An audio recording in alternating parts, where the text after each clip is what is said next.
Ladies and gentlemen, boys and girls, we're here with our last match of the Summit EU group stages. Team Dog versus Virtus Pro. It's been a lot of long days, LD, but we're here at the end. 28 games for this group stage, and then we've got the playoffs. They will be all multiple game series, so nobody's going to be knocked out on a B of 1 from the playoffs. But, well, we already know the 4 teams in the playoffs, so we can take a look at our standings here. It's Dog, Fnatic, Power Rangers, and rox.kis. What we don't know is the full seeding. Should Dog win this game, they will be 6-1. They finish first. Fnatic lost to Power Rangers, so Power Rangers would actually be second. In fact, I guess should be technically right now. And then Fnatic would be third. rox.kis would be fourth. If Dog loses, we have a three-way tie with all teams having won one game and having lost the other. So we'll see what happens there. For simplicity's sake, I'm slightly rooting for Dog, but it should be a good match either way. Yeah, certainly should be. I think Dog are the pretty clear favorites coming up against Virtus Pro. And, well, no VP got their first one in the tournament, though, 1-6, but they took down Rox with 3 standards. So. Yeah, it was interesting. Clowny, action-packed, bloodbath. Let's hop into the draft here. Things are progressing very quickly, and, well, we've got some interesting picks to talk about. Initial bans look pretty straightforward. Virtus Pro did opt to ban out the Ember Spirit. They didn't ban out the Mirana. They did not take heed to the LD advice, and, of course, Team Dog, they scoop up that Mirana. They first picked the Centaur. It's easy for me to say, oh, you should ban Mirana versus Dog, but then you look at some of the heroes you're letting through. Batrider, who's essentially still the same hero. Yeah, his lasso costs 75 more mana, but Blink Dagger is free, so I think he's still pretty strong. Ember, who maybe you could make an argument for banning or for not banning with some of the changes, but you get like Ember Darkseer, and suddenly, yeah, sure, his Sleight of Fist doesn't hit as hard, but everything else is ridiculous about the hero. Invoker, I think, is exactly the same hero. I don't think the nerfs really hit him at all, especially since most teams are running Cost Exort Invoker anyway, and only Cost Wex was effective. Look at this LD Virtus Pro. They are making things interesting here. Triet and Puck their first 2, but then they continue forward with some serious magic damage. Big Boy Ogre Magi and the sexy Lina Inverse. 2 heroes we don't actually get to see a lot of, so...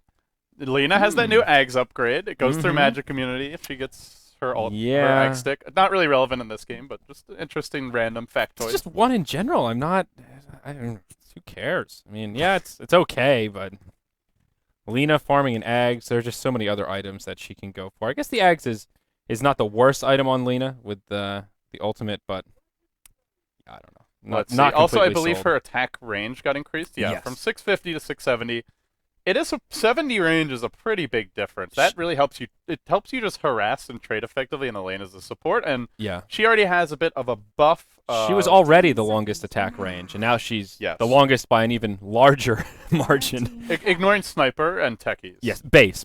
Yeah, I always think make that techies mistake. is longer base attack range. Techies is longer, and then once sniper gets all the points in take aim, he's the longest. Let's see. I want to know what techies is now. I'm very curious. I forget. Yeah, we brought this up on in the studio, but we never did the research. Yeah, he has is 700. So Lina's getting there, but close. Ain't got nothing on techies. Let's be honest.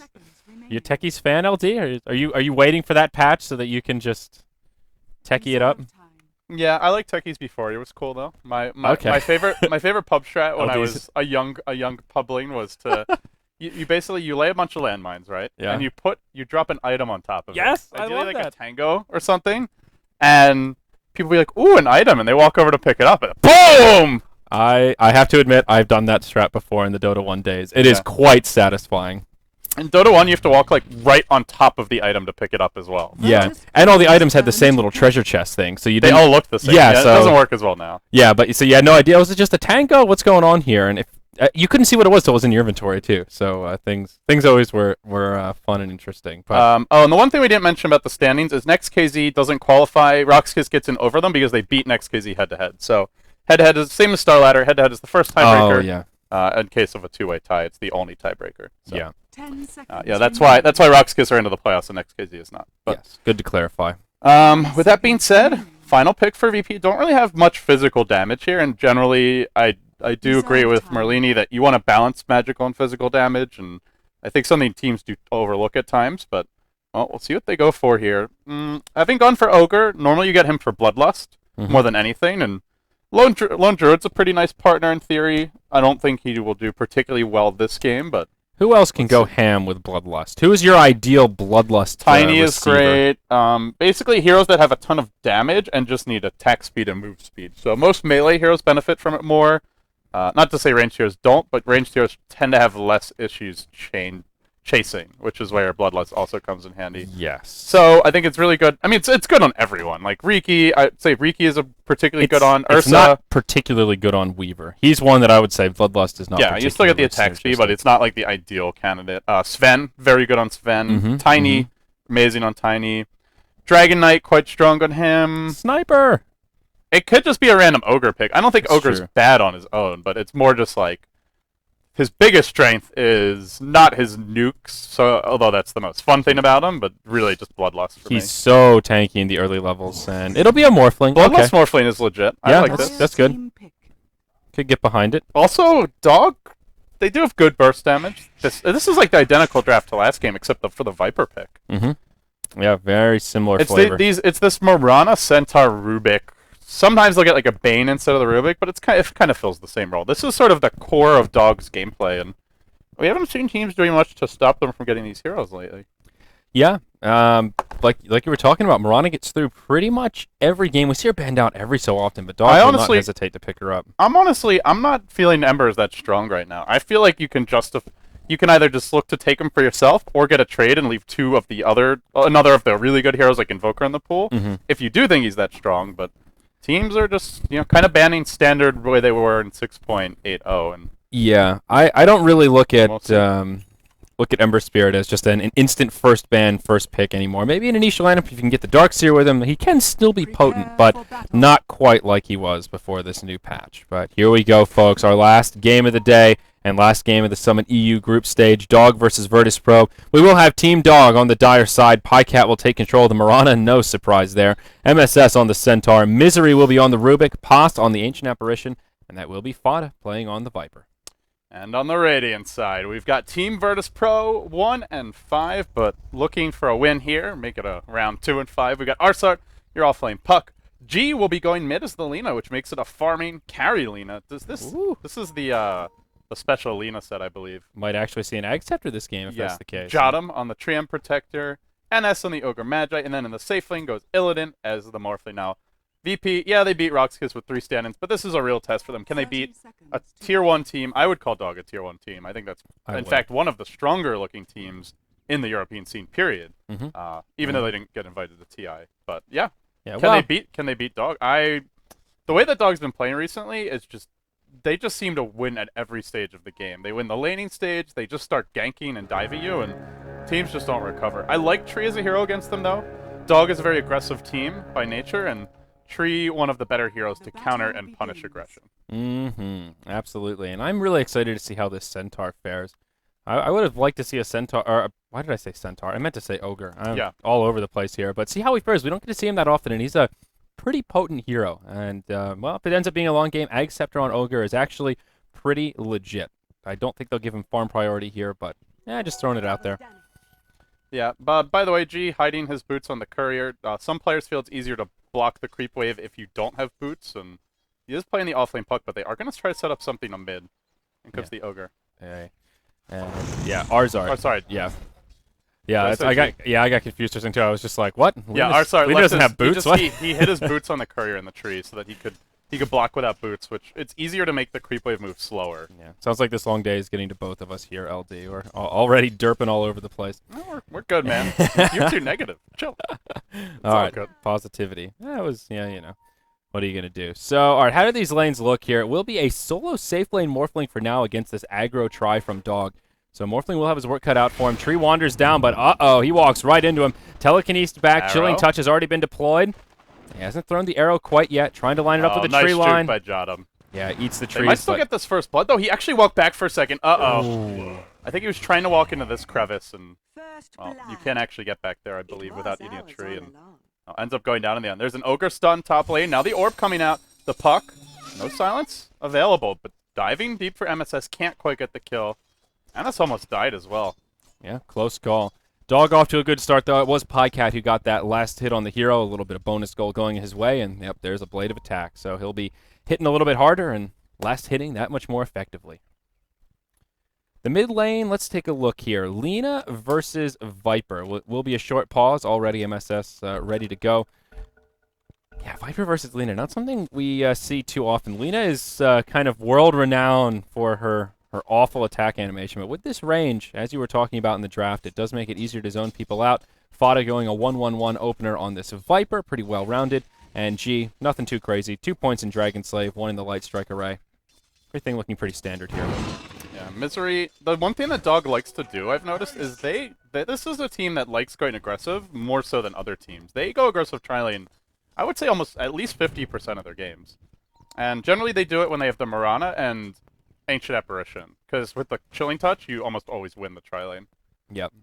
Counter ward there. Tree puts down an Observer to try and make this lane a little easier. But yeah, they blocked the pole camp, and they're just completely starving Jottam, who's still level 1, Illidan, who's still level 1. And with that, Illidan just ports top. He says, I can't do anything here. I have to find some farm. Puck is also vulnerable against this tri-lane, though. If you time it just right, lift, and like as the lift is coming out, you arrow, Puck will not be able to phase shift.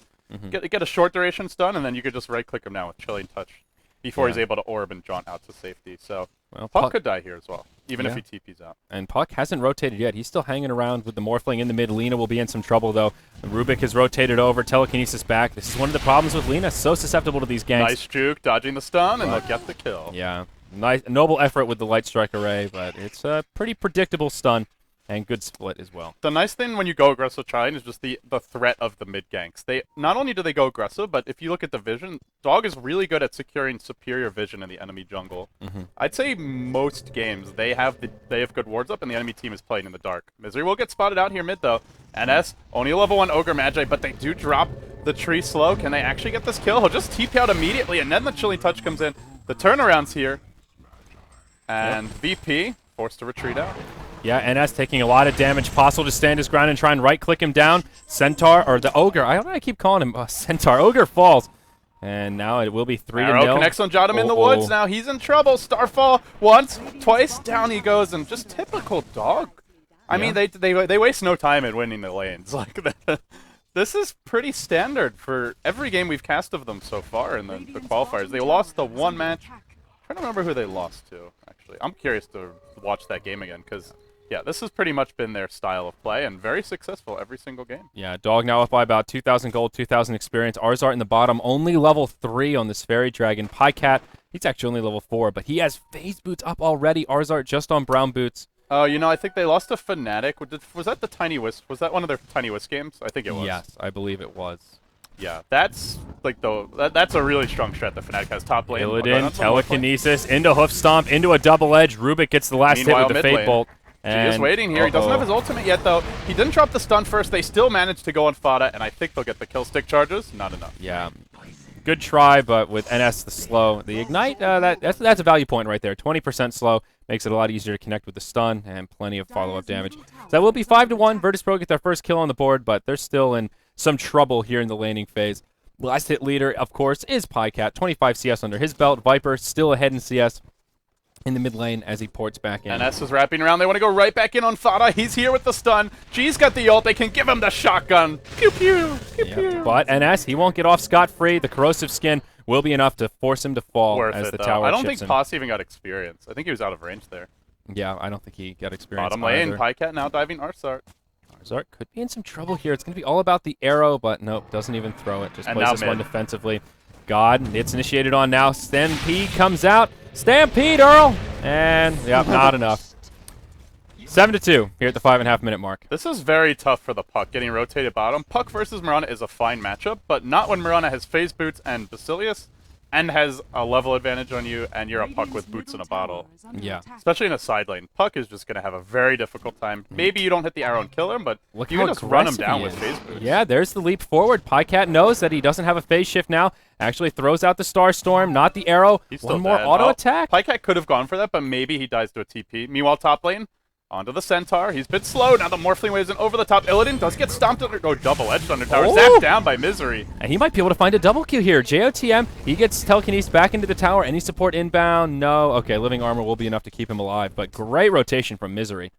Makes feel like, 1-for-1. Like, Dog is just forcing teams to play at their tempo. Up-tempo, constantly fighting, a lot of rotations. VP are matching the tempo decently so far, but they're running a Morphling and a Puck. These heroes aren't really meant to be fighting that much now. They're meant to be fighting a lot. For the Puck, Ooh, Once he gets he's going blink. next phase. Yeah. For the puck, like, once he has his blink dagger in level 7 to 9. At least having a dream coil, that's the Yeah. necessity.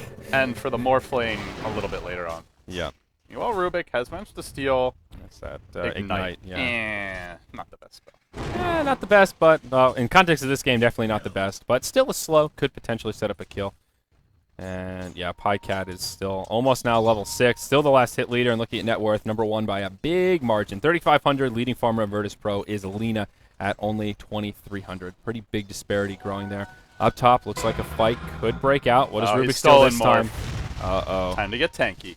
Yep, yes indeed. He'll be attacking slow, but he will be strong. Stampede once again up top. Double Edge comes out on Illidan. AA Ice Blast on the money. And Morphling, he gets a trip back to the well once again. In the mid, Viper Strike out on G. Nice dodge of the stun again from Fada. He's just done a really nice job at avoiding those. One more right click. Oh, he doesn't get it. He doesn't go for it. Too many tower shots. There's a Laguna Blade here, and G was maybe looking to go back in on Pots. Won't find it. Now Tree comes in. No dire vision. Actually, they need to get wards up. I was mentioning how good their wards are, but now they have 0 wards. They have none, and the Radiant actually have 3 down all over the mid lane. They've got 1 here for the bottom rune, 1 up top for the top rune, and then they've got a lane ward down right here. So they really want to protect this Alina and also try and shut down this Viper a little bit, who has picked up a fair bit of momentum this game. PyCat's he's just going ham on Arsart. Arsart picks up a rune, and he's still going in. Yeah. But now he'll back. Old Courier. It is, of course, upgraded. That's a magic wand recipe. Nothing too crazy, but you never want to see Shagbark get picked off. Oh, they'll find the Morphling again. This Morphling cannot be... He's sitting there with a lot of Agi morphed. He has 19 base strength, 44 base Agi against Centaur. They can't do it. Even if you turn on Morph, it's only level 2. It's not instant strength. Like, it still takes a while to actually get it up at level 2. And while you're busy trying to improve your strength, Centaur double edges you for 400 nuke damage. It's over half his health, even with reduction, and that's a kill. He's got to sit more strength morphed, or he can't beat sitting top. Now, Arzart is level 6, has the Dream Coil, interrupts Misery. He's completely out of mana. Centaur, he'll take the Laguna Blade. He gets dropped, but Moonlight Shadow flies. And yeah, you're absolutely right. 0 detection. AA Ultimate comes in and actually doesn't really do a hell of a lot. PyCat's here, though, looking to set something up. Misery needs to be careful as this Moonlight Shadow is about to expire. Starstorm doing a lot of damage. Wants to finish off Arzart. Arrow off the mark. Will chase him down, secures that kill. PyCat gets stunned by G. May turn it around on him as well. Just the phase boots and leap. Like, he can just kill anyone. Yeah. Oh, I jinxed him. He's a little bit short now. Does get stunned by the Ogre, though. That causes the Lena stun to miss. Then she drops a Starfall. She'll just go for NS instead, and if G comes back in, he might end up going down as well. Viper joining the fray. PyCat's still alive. No stick charges here. He'll get the NS kill. Double kill for PyCat. No one there to get the experience. They do get the bounty. And meanwhile, Misery's still alive. Well, it's because he stole all that. It stole all that strength, dude. Yeah, well, not stole, but because he had all that. 1,300 HP, 54 strength.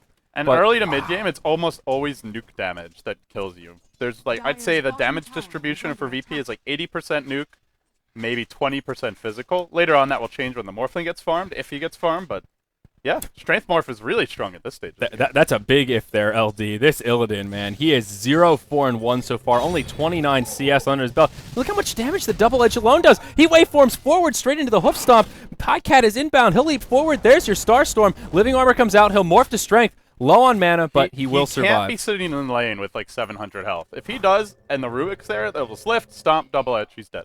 I can't believe he waveformed into the Centaur after the double edge. Illidan's going full YOLO mode. Yeah, that was really risky. Yeah, he's lucky there was not an Ice Blast on point. You see it getting scattered out here, looking for the Morphling, but he's back in the well, regenning up. He has Ring of Aquila and Power Treads, but his CS is still lackluster, to say the least. Mirana about 50% up on him. The one concern for Dog is lack of Blink on Centaur. He's had a difficult time farming this game. His CS is 27-5, but he also has 2 deaths to his name, bottom lane. It's hit by another arrow, easy double edge hoof stomp combo, and they add another one to the scoreboard. 15-5, and now in the mid, Fada, he'll get dream coiled. Wrap around from NS on the backside, slow to start things off. There's your stun, plenty of follow-up damage, but Fada, he's one tanky mother. Support coming in, Ice Blast is on the money.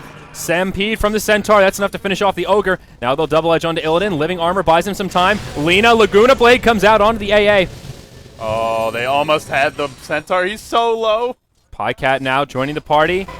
They're going in one at a time. Dog could end up giving up quite a few kills. Rubik has stolen the stun. He walks in mid. He's got this Lina stun available. Unloaded on 2. Great play for Misery. Throws one back. Tosses him back on the puck. They stun up the puck as well. Can they keep him finding kills? Misery's like a tank right now. He's way too difficult to bring down. These Morphling auto attacks doing decent damage, but it's the nukes. Misery with the 2 kills from the backside. VP just don't seem to have the firepower. Pycat's a lot squishier than Misery, though. Eats a stun to the face. Still alive. Sticks up. Dog just keep on fighting. Keep on marching forward with almost no health. Now the Ancient Apparition ult. Illidan got to juke this one. He just walks right into it. Gets popped. Oh. They are just crumbling. Yeah, that was that a 4-0? Did they even get a single kill? No. They got the Ancient Apparition. Lina got the Ancient Apparition. Oh, yeah, okay. She lagooned somebody to the face. But holy Toledo, what an exchange for Team Dog. Now this gold graph. About 7,500 in their experience. Woof. And this is the double woof. Yes, it certainly is. Mech, inbound for Viper, has the buckler, but... Oh, man. I mean, what can Virtus.pro do at this point? I feel like their Morphling is almost too far behind. He just keeps getting picked off one fight after another. 0, 5, and 3. At least got a couple assists there, but...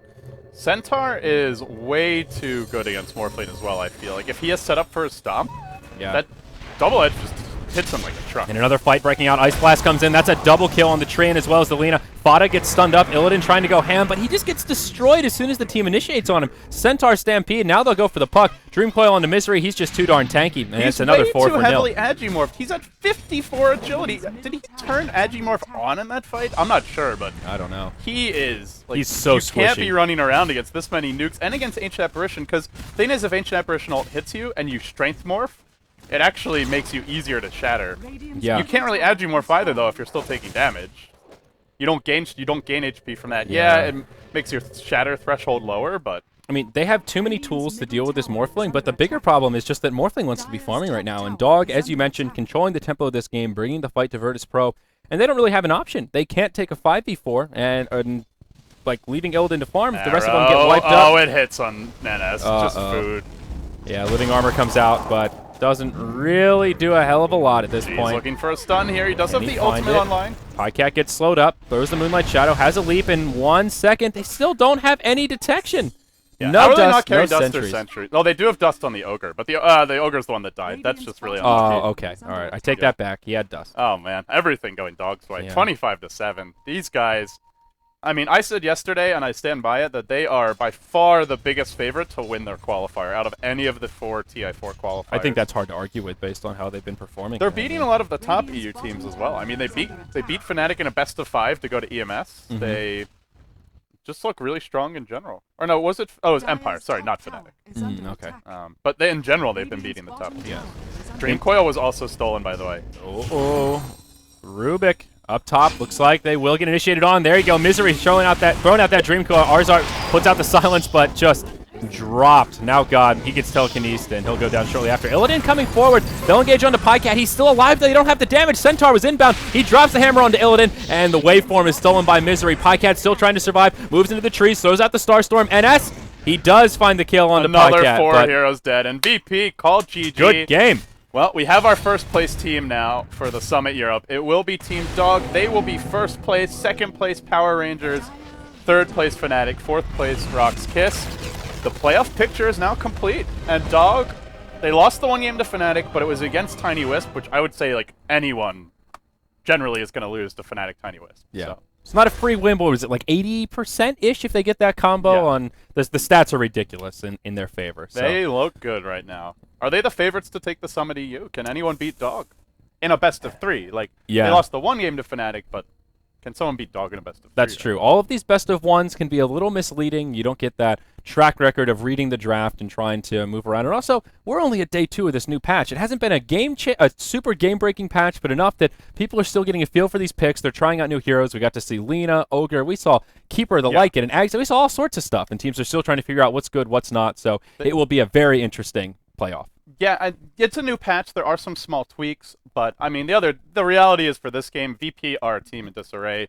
They don't seem to have a clear game plan. They don't seem to have clear, well, they have clear roles, I guess, technically, but their movements are kind of sloppy. Seems like they were like rotating the Morphling top, and then he's just playing super aggressively, sitting heavily Agimorphed against Centaur. You just can't do that. So I don't know. And you go back to the game. They were about to win one of their games a few days ago. I forget who they were playing, and then Illidan just started It's like he suicided, lost the Aegis, died again right after they had done Roche and were coming back. I want to say that's when they played Fnatic, but That might have been versus Fnatic. I can't remember. Or maybe it was Relax. Yeah, I know what game you're talking about, but I forget exactly which one it was. I don't if they don't qualify for TI4, which seems quite likely, I see them disbanding right now. They just seem not to be in sync. I could agree. I don't know. Maybe someone will, step up to the plate and get whip the team into shape. These are awesome players. Like G is a personal favorite of mine. I met him at TI3. He's a fantastic guy. Yeah. NS, really funny, really nice guy. Both of them very smart about the game, but hey, a team's a team, right? You can't have a bunch of individuals, and they feel like one right now. On the other side of the coin, though, Misery, by far my MVP that last game. His Rubik ended 7-0-13, the only person not to die, and he's just been playing insane with Rubik. We've seen it a couple times. Every game he's playing. He gets Bane, every big spell. I think Rubik and Bane are Misery's two best heroes, and every freaking time he plays these heroes, it's like he gets a full duration Fiend script. He always steals the right spells on Rubik. His positioning has just been spectacular. I don't know if other teams just happen to play sloppier against him or if he's just playing that well. I think he's just playing that well. But could be a combination of both, especially in that last game. And also Pycats Murano, we talked about, starting to be that kind of signature player-hero combo that's just ban that shit out, man. Don't give Pycat what he's looking for. So, it's just too hard to deal with. With that being said, we can take one final look at our standings. No, we can't take one final look. Okay. Okay. Well, standings are donezo. But basically, bottom line is we have our first place team is Dog. They will play Team rox.kis in the first round of it's a double elimination format. All matches best of 3, grand finals best of 5. So it's Dog versus rox.kis and PR versus Fnatic. Both best of 3, scheduled to be announced very soon. And then from there, we play out the rest of a double elimination format. Yeah, and it should be very interesting. I still think Dog are looking good, but all 4 of those teams played well throughout these group stages. Power Rangers with Scandal have been looking strong. Fnatic, they're always kind of shaky, but they've had some convincing wins. I'm high wins. on Dog right now, but I think any 4 of them can take it. I think say Fnatic really Dog are want the it. favorites. Fnatic are very close behind. I would put Power Rangers actually above rox.kis. I think they're just playing a bit more solid right now, but I would as well. You can't count out Godblack. And don't forget, Power Rangers beat Fnatic in the group stage. So one of these 4 teams is coming here. Yeah. Coming here to Los Angeles. Almost a $100,000 prize pool. $100,000 prize pool, guys. Yeah, English is getting hard as the day goes on, but we're getting close. I think it's up to like 98,000. We've raised 18,000 towards the prize pool, selling just the tournament bundle. So if you're interested in the axe set, we'll be announcing stretch goals soon as well. So stay tuned for that. For that information, of course, you guys can follow us on Twitter at Sayori TV, at LD Dota, and of course at Beyond the Summit. And always have to give a thank you to Twitch. They help make this whole event possible. And playoffs, they will start tomorrow, though, right? Scheduled to be announced, but playoffs will be tomorrow. It's always really hard to point the right direction. It's easy for me because I just know up. I know it's right above my head, but yeah, the old left and right. But the playoffs, they actually start tomorrow, or is the schedule still up in the air? Probably not tomorrow, but we'll announce the schedule. So we'll have a day break, and Summit Asia is still going on as well. So there's still plenty of Dota coming out of Beyond the Summit. But that wraps it up for today, guys. Thank you so much for joining us and sticking with us through the Steam issues in the middle part of our broadcast. But we are done. Peace. Bye.